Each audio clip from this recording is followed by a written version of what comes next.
আসলে যদি ভিত দুর্বল থাকে, আসলে যদি দেয়ালের গোড়ায় ড্যাম্প প্রুফ না দেওয়া থাকে, ঘোড়ার ডিম যতই আপনি রং লাগাবেন 2 বছর পরে আবার ঝরে যাবে।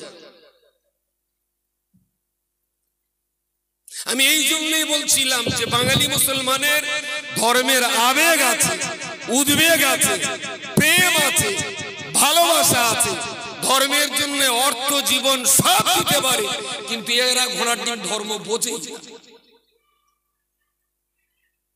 এক্ষুনি যদি বলি চাচা মমতা ব্যানার্জি তো মুখ্যমন্ত্রী, তুমি চলে তো হ্যাঁ খোকাঙ্গা খালামা হয়, আমি তো মমতা ব্যানার্জি সম্পর্কে কিছু বলতে পারবো? হ্যাঁ খোকা পারবো না মানে আঙ্গা বৃদ্ধ ভাতা দেয়, বৌমার ভান্ডারে টাকা দেয়, আঙ্গা কচির স্কুলি ব্যাগ দেয়, ছোট কচিরা জুতো দেছে, দুপুরে করে স্কুলি ভাত দেয়, বড়াব্বা মরে গেল তার কাপড়ের টাকা দিল, মাধ্যমিক পাশ করলে নোকিয়ার একটা সাইকেল দিল, সে বলা শুরু করবে তো।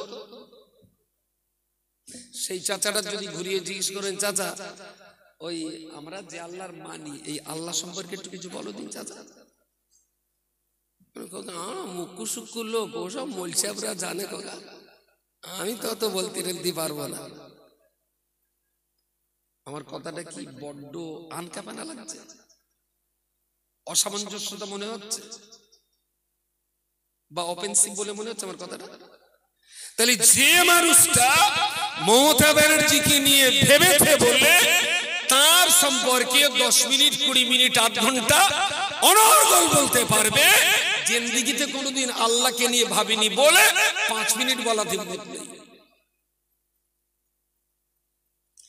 প্রকৃত অর্থে ইসলামটা নিতে হয় শিশু অবস্থায়, প্রকৃত অর্থে ইসলামটা জানতে হয়, শিখতে হয়, বুঝতে হয়। কি হচ্ছে রা ওই গুঁড়ো দুটো তুলে দেয়, বই সামনে আয়, আমার এখানে আয়, দোস্ত ছাড়া লড়বে না, চলে এখানে এখানে।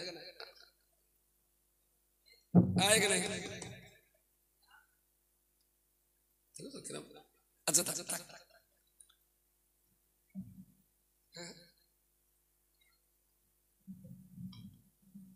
তো ইসলাম চেনা জানা বোঝার জন্য মোস্ট ইম্পর্টেন্ট সময় হলো 0 থেকে 10 বছর, 0 থেকে 10 বছর। এই বিল্ডিংটা 100 দেবেন না 500 তালা দেবেন তা নির্ভর করবে ভিতের উপরে। একটা মানুষ যদি 90 বছর বাঁচে, এর 90 বছরের ভিতরে 80 বছরের জীবন কি রকম কাটবে তা নির্ভর করবে মায়ের কোলের 10 বছর। এই 10টা বছরের জীবন এত গুরুত্বপূর্ণ, এত ভাইটাল। ক্ষতি কার হবে ভাই? আমার কিচ্ছু হবে না, যার ক্ষতি সে ভোগ করবে। আমারই 50 বছর বয়স, মুফতি সাহেব ছিলেন না, মুফতি সাহেবের 56 বছর বয়স। পশ্চিম বাংলার অর্ধেক মুসলমান মুফতি সাহেবের ফতোয়ার একটা কলমের খোঁচার অপেক্ষা করে যে লোকের ফতোয়া কোন দিকে যাচ্ছে দেখি। আমি গ্যারান্টি দিয়ে বলছি, সেই মুফতি সাহেব আজকে আমার মার কাছে যাবে, মুফতি সাহেবের মা যদি পায়ে জুতো খুলে মুফতি সাহেবের 2 গালে জুতো, মুফতি সাহেব একবারও জিজ্ঞেস করবে না যে আম্মা আমার মারছেন কেন। বুঝতে পারেন? মা যদি মুফতি সাহেবকে মারে একবারও জিজ্ঞেস করবে না যে আমা কি দোষ করেছি যার জন্য তুমি মারছো। মুফতি সাহেব নেই এখানে।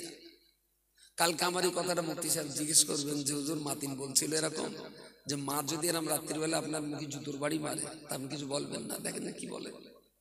আর আমি হলফ করে বলছি মুফতি সাহেব বলবে না, জিজ্ঞেস করবে না। আল্লাহ পাক রব্বুল আলামিন কোরআন শরীফে পরিষ্কার করে বলেছেন, হে পৃথিবীর মনুষ্য জাতি, আমি আল্লাহ তোমাদের জন্য বলছি, ওয়ালা তাকুল্লাহুমা উফিন ওয়ালা তাকুল্লাহুমা উফিন, তোমরা কোনদিনের জন্য তোমাদের পিতামাতার সঙ্গে অধৈর্যের আচরণ করবে না। ওয়ালা তানারহুমা, বাপ মা তোমাকে যেটাই বলবে এক বাক্যে সেটাই মেনে নেবে। কোনদিনের জন্য জীবনে মরণে পিতামাতার অবাধ্যচারণ করবে করবে না। অকুল্লাহুমা কওলান কারীমা, তোমার জীবন জিন্দেগি সবচেয়ে মিষ্টি ভাষা, সবচেয়ে আদর কদর, মধুর প্রেম ভালোবাসার যত্নের মূল্যবান কথাটা তুমি তোমার বাপ এবং মায়ের সঙ্গে বলবে। কর্কশ ভাষা বাপ মাকে দেবে না, অধৈর্যের ভাষা বাপ মাকে দেবে না, মেজাজ নিয়ে পিতা মাতার সঙ্গে কথা বলবে না। জীবনে বরণে যতদিন তুমি বাঁচবে, একটা দিনের জন্যও যেন তোমার বাপ আর মায়ের মনে কষ্ট দেবে না। আচ্ছা, আমি যে এটা বললাম যে আল্লাহ বলেছেন বাপের সঙ্গে অধৈর্যের আচরণ করবে না, বাপ মা যেটা বলে সেটা শুনবে, আর পিতা মাতার সঙ্গে নরম ব্যবহার করবে, আর বাপ মার মুখ পানে চেয়ে দেখলে একটা হজের সওয়াব হবে। আচ্ছা, এই উপদেশগুলো ভালো না খারাপ? ভালো। আচ্ছা, এই উপদেশগুলো হাই স্কুলের কোন ক্লাসে পড়ানো হয়? দিলীপ কুমার স্কুলে কোন বইতে পড়ায়? কথা বলে বিয়েতে। আচ্ছা, এই গুণগুলো যদি আপনার বাচ্চার ভিতরে এসে যায়, আপনার বাচ্চা যেখান থেকে এই কথাগুলো শিখেছে, যা আব্বা মার সঙ্গে ঝগড়া করা যাবে না, আব্বা মা যা বলবে তাই শুনতে হবে, আব্বা মার মুখের উপরে আঙুল তোলা যাবে না, মেজাজ নেওয়া যাবে না, আর মায়ের পায়ের নিচে আমার বেহেশত, মায়ের চেহারা দেখলে হজের সওয়াব হবে। টুক করে লাঠি নিয়ে আসছে না, একজনকে জিজ্ঞেস করেছে, বাবা তোমাদের মদিনায় মোহাম্মদ কোথায় আছে? মোহাম্মদ কোথায় আছে? এখন এই কথাটা একেবারে দক্ষিণে বাতাসে ভেসে রাসূলুল্লাহর কান পর্যন্ত এসেছে, যে কোন এক অপরিচিত গলার আওয়াজে আমার নাম ধরে ডাকলেন একজন, আবার এই গলার আওয়াজটা যেন চেনা চেনা লাগছে, কখনো যেন এই গলার আওয়াজটা আমি শুনেছি। রাসূলুল্লাহ উঠে চারিদিকে ফালক ফালক করে তাকিয়ে দেখলেন যে ৮০-র উপরে বয়স একজন বৃদ্ধা মানুষ এইভাবে লাঠি নিয়ে টুকটুক করে এগিয়ে আসছে।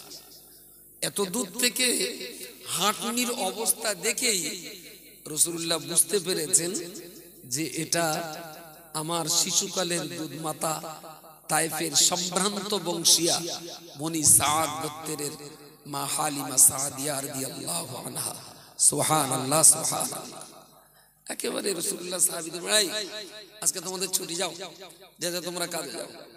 সাহাবীরা অবাক হয়ে গেল।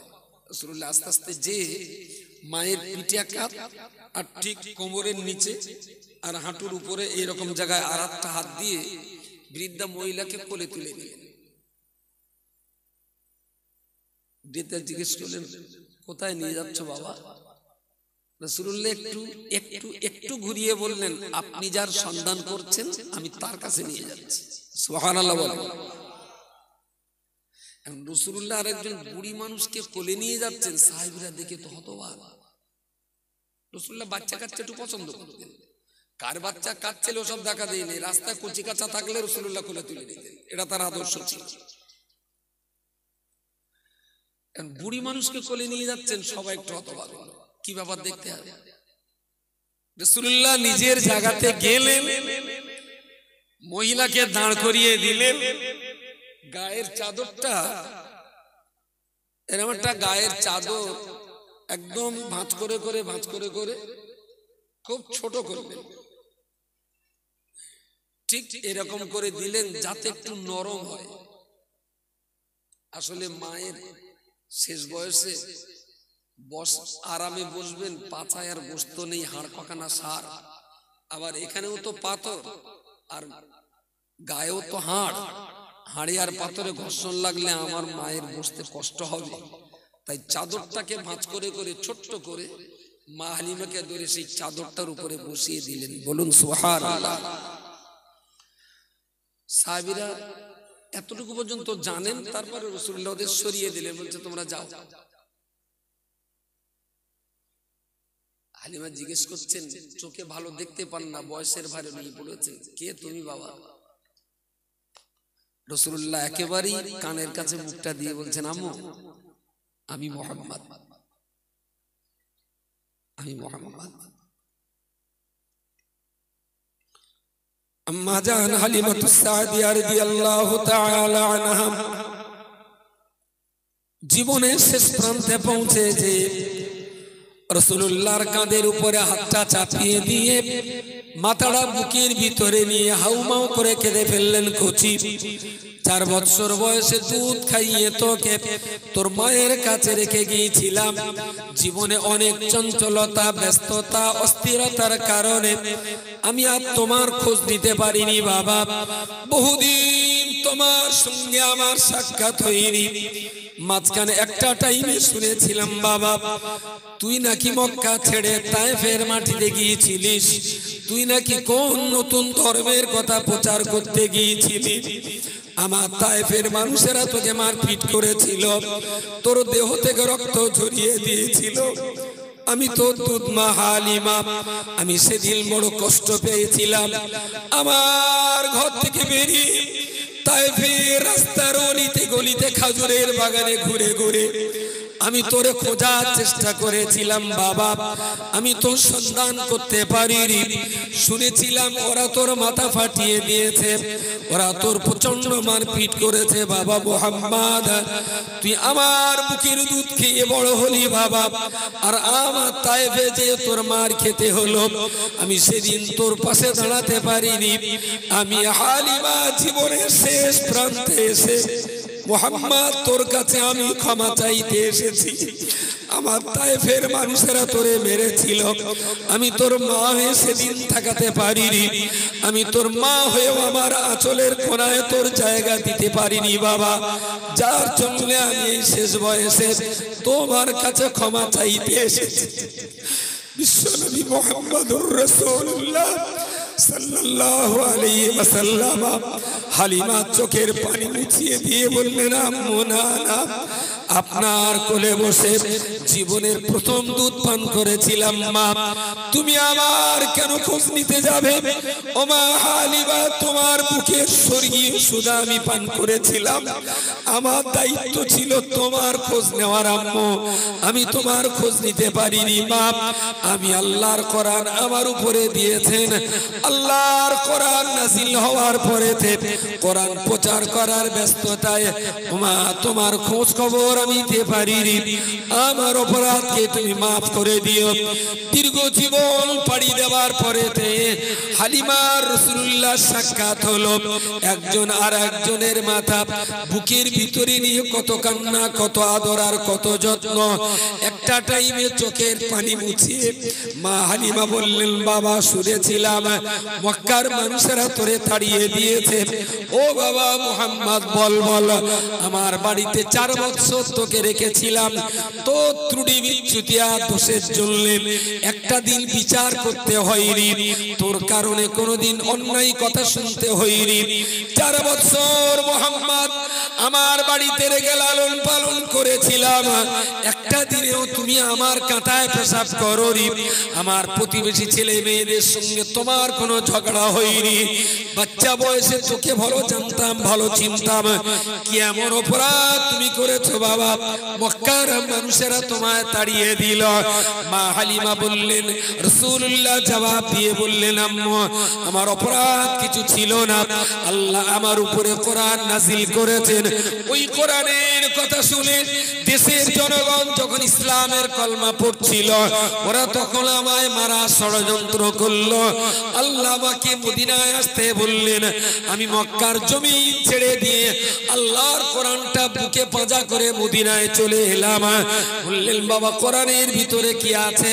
রাসূলুল্লাহ বললেন, আম্মু এই কোরআনে শান্তির কথা বলা আছে, এই কোরআনে জাহান্নাম থেকে বাঁচার কথা বলা আছে, এই কোরআনে সত্য কথা বলার কথা বলা আছে, এই কোরআনে হারাম খেতে বারণ করা আছে, এই কোরআনে বাপ মা সেবা যত্নের কথা বলা আছে, এই কোরআনে চুরি ডাকাতি করতে বারণ করা রয়েছে। আর এই কোরআন যারা মেনে চলবে তারাই তো খোদার জান্নাত পেয়ে যাবে।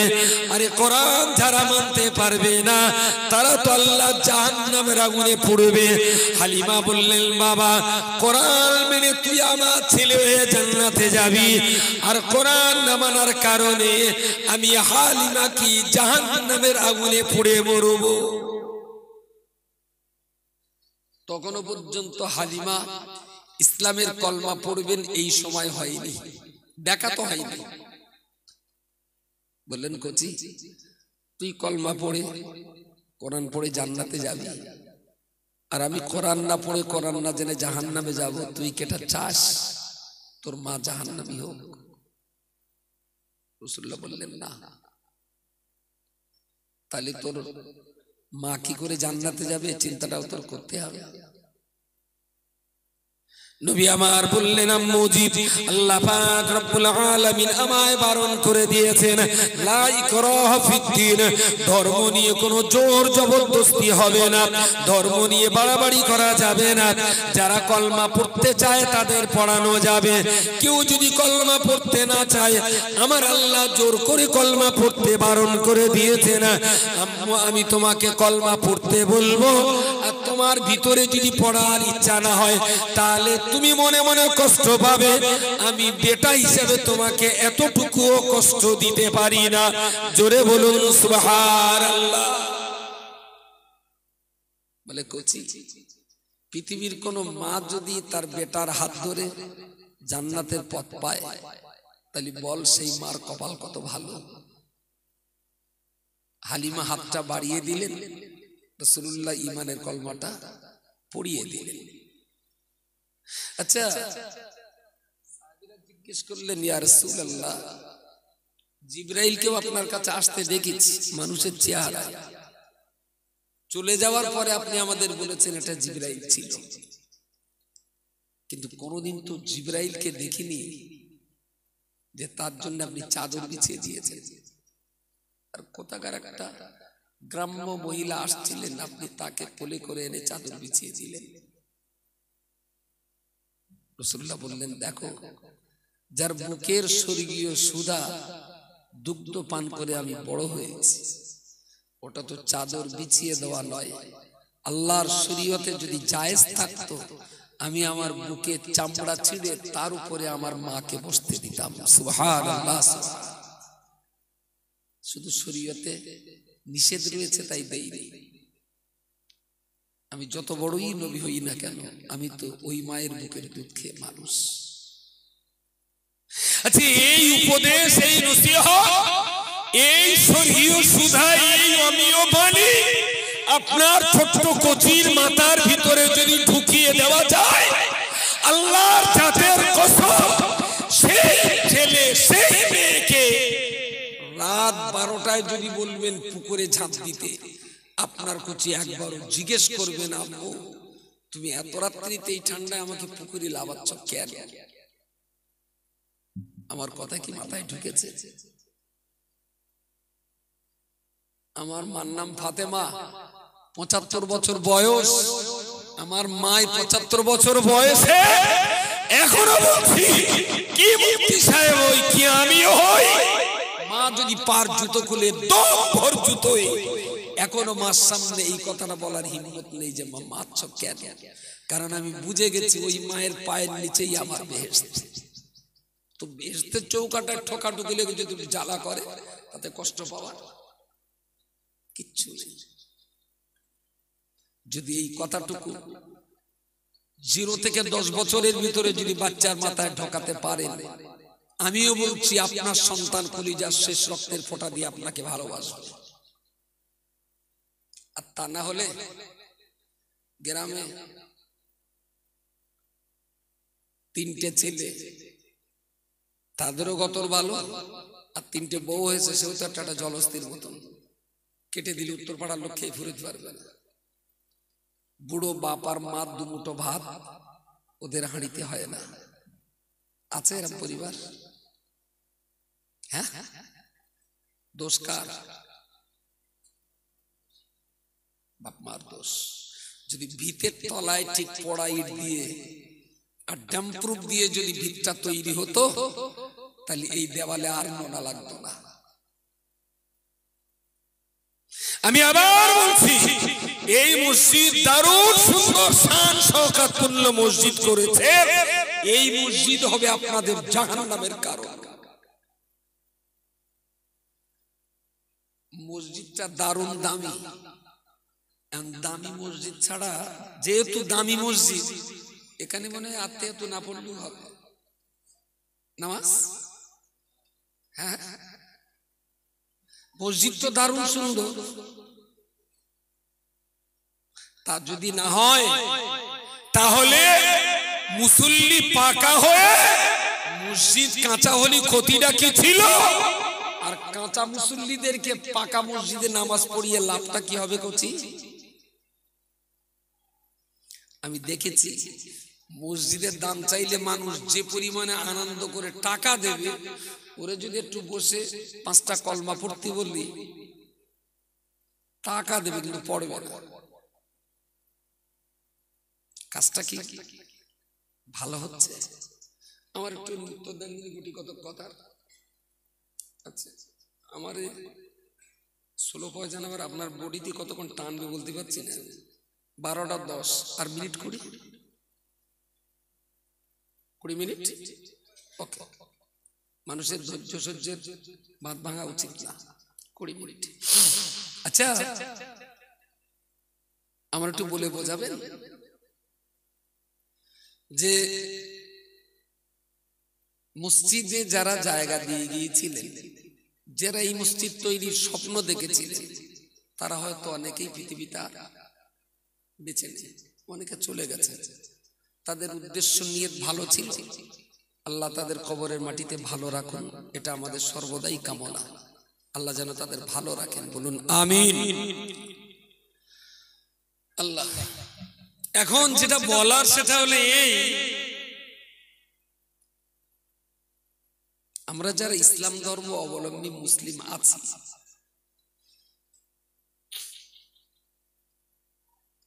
কথা বলছে কারেক্ট না, আমার নাম করে ডাকেন ওদের একটু, যে মাতিন ডাকছে, দেখি একটারও যদি বোঝাতে পারি তা হোক না। ওদের এখন থেকে বসাতে হবে, ওরা অভ্যাস করাতে হবে।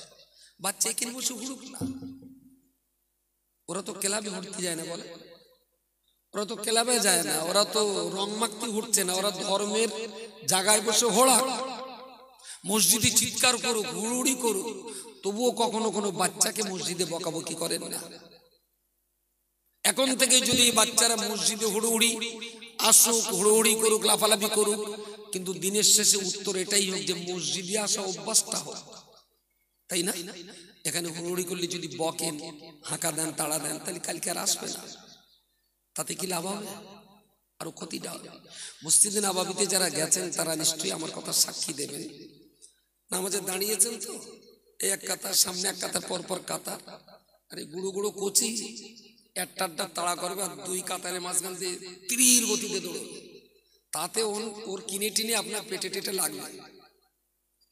আবার দৌড়তি দৌড়তি ওই যে কোথায় ফটাং করে ফাঁক করে হয় কাতারে না কাতারে ঢুকে গেল, ইয়ার খুঁজে পাচ্ছেন। এবারে যেই রুকুতে উঠে আবার সেজদায় গেল, এবার দেখতে হবে যে ওখানে এবার ত্রিং করে মাথার উপর দিয়ে লাফ মেরে গিয়ে ও তাড়া করবে। আল্লাহ, মক্কা মদিনার একটা মানুষও কোনোদিন ওই বাচ্চাদের ধমক দেয়নি। সুবহানাল্লাহ বলেন। কেউ কখনো ধমকাবে না, চমকাবে না, হাঁকা দেবে না, তাড়া দেবে না। আরে অভ্যাস হোক এখন থেকে মসজিদে আসা। ও যেদিন বুঝে যাবে মসজিদের মর্যাদা, সেদিন ও আর মোটেই কথা বলবে না। বোঝা পর্যন্ত টাইম দিতে হবে, অভ্যাসটা তো রাখতে হবে। হ্যালো কচি, কচি কচি কচি, একটু দাঁড়াবো, শোনা একটু দাঁড়াবো, একটু দাঁড়াতে না? বাহ, মুখোশটা লাভ, এটা লাভ। কি নাম আব্বু? স্বামী, স্বামী, স্বামীউল, স্বামী মন্ডল। কানের তেড়া লাগাও, পকেট থেকে হাত বার করো, একদম সোজা হয়ে যাবে, স্ট্রেট। কোন ক্লাসে পড়েন আপনি? হ্যাঁ, 2 ক্লাসে। বাহ, কয় ভাই বলি আপনারা? বলে একটা ভাইয়া, 5টা বোন। বাহ, সুবহানাল্লাহ বিহামদিহি। তোমার এখনো তো পরীক্ষা শেষ নেই, এখন ইন্টারভিউ চলবে। আর আব্বু আম্মু, তোমার আব্বু আছেন এখানে? আম্মু, আম্মু আছে? একটু উপরে আসবেন আমার কাছে, আসেন। এই ভয় কেন? এই জোর করবে, ওর নিজের ইচ্ছা আসবে। আমি আমি ডাকছি, তুমি আসবে না? শোনো, দেখো, তুমি যদি এখন আমার আসো, তাহলে তুমি বললে আমি তোমাদের বাড়ি যাবো রাত্রি। আমি কি বলি বুঝারো নি? তুমি আমার কথা শুনলে, কচি কোন ক্লাস? কোন ক্লাস? 3, ও 2 আর 3 মোটামুটি হয়ে যাবে। আচ্ছা, ও আসলে তুমি আসবে, ও আসবে, কোচের উপরে চলে এসো, সাহস বেড়ে গেছে, চলে যাবো জলদি জলদি।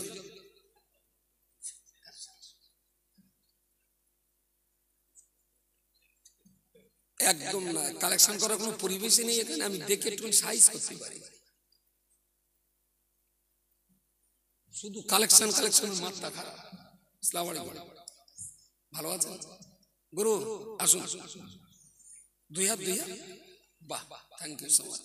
এই পাশে আপনি, এখানে এই পাশে। আপনার নাম? সাকিব। আর আপনার নাম? হাতে এত শীত লাগতেছে নাকি ওটা স্টাইল? পয়সা কম দিলে তাই? ঠিক আছে, ওকে। এর নাম সামিউল, শামীম মন্ডল। এর নাম হাসিম। এ ক্লাস সাকিব, সাকিব। এ ক্লাস 2 তে পড়ে, কোচি ক্লাস 3 তে পড়ে। মশলাটা বলবেন যার যেটা জানা আছে।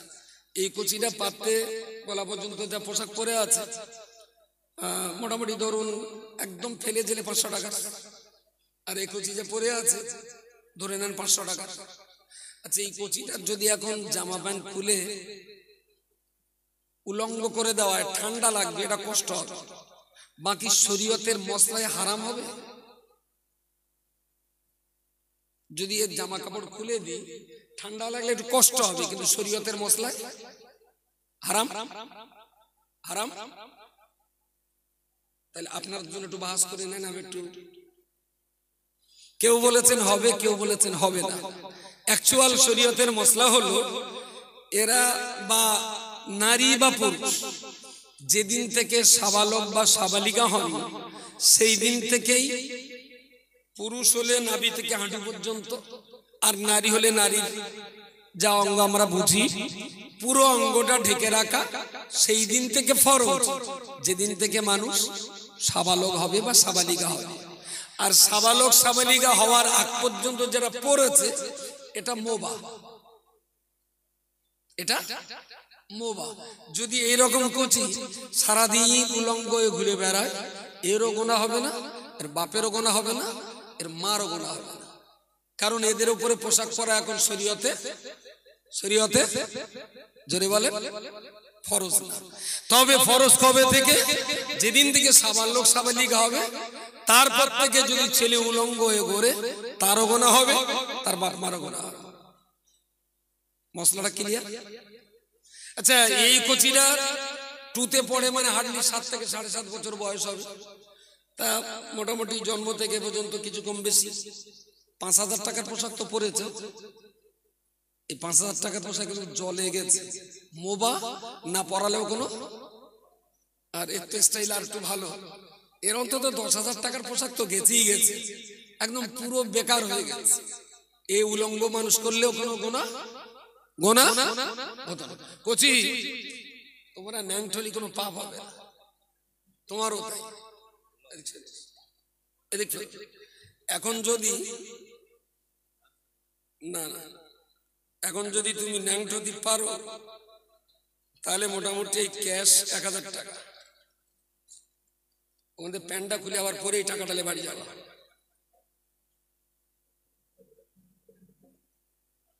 হবে? কি বলছো? আর তোমার তো একটু দেখতে শুনতে পারো, তোমার রেট একটু বেশি, তোমার 2,000 টাকা। শুধু একবার খুলবা, পরবা, চলে যাবা। হ্যাঁ, আচ্ছা, ওটাও যদি তোমার দেওয়া হয় একসঙ্গে হবে, চেয়ারের উপরে তুলে দেবো, শুধু একবার খুলবা, তুলে দেবো। তুমি চোখ বুঝকে থাকবে, কত দিনই হবে।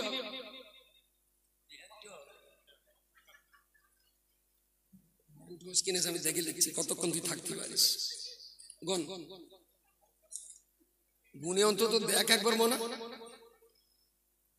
গুনে দেখনি কত আছে?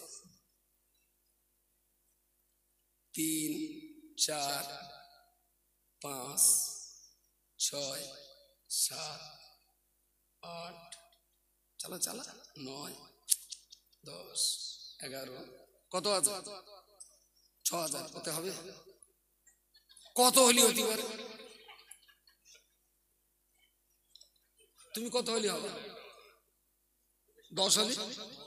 আচ্ছা আমার সঙ্গে একটু কথা বলবেন, যে দুটো কচি উলঙ্গ হলে কোনো গোনা হবে না ইসলামের দৃষ্টিতে, এরাও অপরাধী না, আমিও না, ওর বাপ মা অপরাধী হবে না, কিন্তু হচ্ছে না কেন? হ্যাঁ, লজ্জা নাটির কোন দোকানে কিনতে পাওয়া যায়? কিভাবে এলো এর ভিতরে লজ্জাটা? বলেন বলেন, একটা জায়গায় মিলে যাবে। বাপ মা থ্যাংক ইউ সো মাচ। যেদিন জন্ম নিয়েছিল এরা, একদিন পরেও যদি ওর দাদু এসে কোলে নিতে যায়, ওর মা হালকা পাতলা একটা কাপড় দিয়ে কোমরটা ঢেকে দিয়েছে।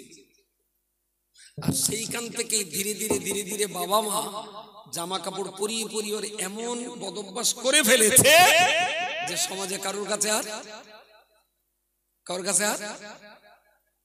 আচ্ছা এর এখন যদি টয়লেটে গিয়ে 500 টাকা রেখে এসে বলি কচি টয়লেটের দরজা দিয়ে দিলুম, তুমি প্যান খুলে আর একবার পরবা, 500 টাকা হবে না? হবে না?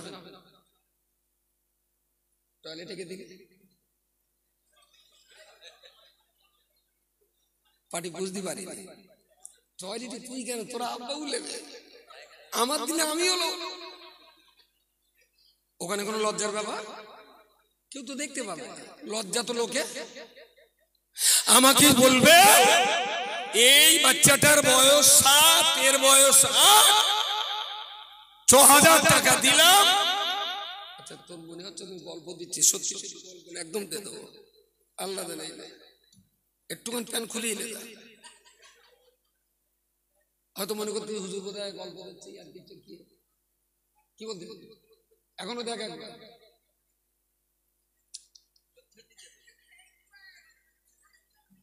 শেষ চান্স বলো, কোন লাইন আমারে বলবে।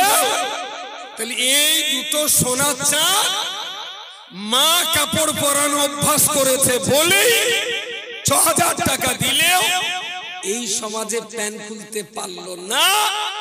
মা বাবা যদি এদের সঠিক সময়ে কোরআন শিখিয়ে নামাজ শিখিয়ে যদি মসজিদে নামাজ পড়ানো অভ্যাস করাতে পারত, পথের মাঝখানে কেউ যদি ধরে বলতো কচি 2000 টাকা দিচ্ছি নামাজ পড়তে যাস নে, কচি শুনবে? দোষটা বক্তাদের না এই গ্রামের কোম্পানিদের? ভাই কিছু বলুন, দোষটা বক্তাদের দোষ? দমকলের ডাইস যদি টেরা বেঁকা হয় তাতে দমকলের দোষ না, ওই কোম্পানির পিস্টন যে ডাইসি তৈরি হয়েছে ডাইসি জাঙ্গরাজ। যে বাচ্চা 6000 টাকায় লজ্জায় পড়ে পেট খুলতে পারে না, আমি আল্লাহর জাতের কসম বলছি এদেরকেও যদি সেইভাবে ইসলাম আর কোরআনের তালিম দিয়ে মসজিদে পাঠানো হতো, পথের মাঝখানে কেউ ধরে 6000 টাকা দিলেও এরা নামাজ বন্ধ করতো না। রাখালগাছির মেলা হতো, মুসলমান পাওয়া যেত না যদি বাপ মা দায়িত্ব পালন করতেন।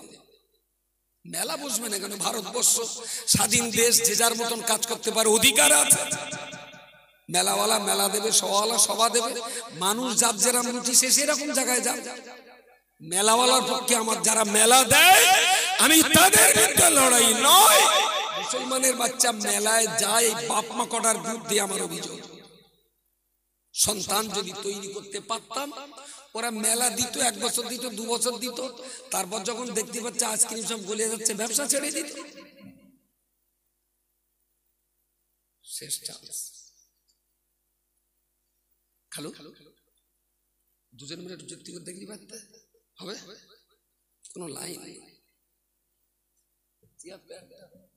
বসে